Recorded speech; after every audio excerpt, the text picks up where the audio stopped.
Here's how to convert JPEG to HEIC.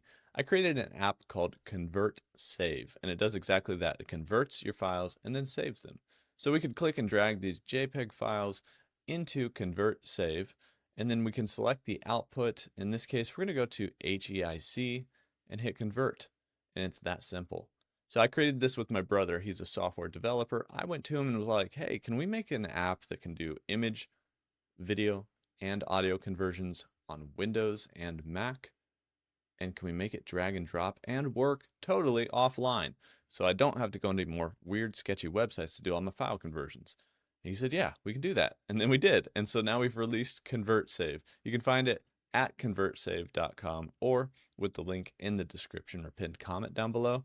And like I said, it does all these different file conversions, hundreds of different formats, and it is so simple to use. It's actually what I use now for file conversions, and it works completely offline. So I don't have to go to any sketchy websites, and upload my files to any weird servers.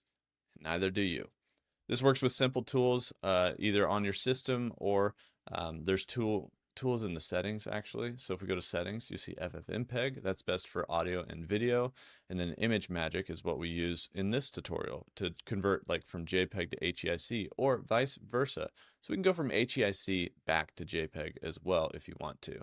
And then HEIC, JPEG, PNG, all these common image formats. You can even do PDF or multi-page PDF. So like if you wanted a bunch of images as multiple pages in a PDF, you can do that too. That's ConvertSave. It's that simple. It converts and it saves. I appreciate your guys' support. Let me know if you go check it out, and I'll see you in the next one.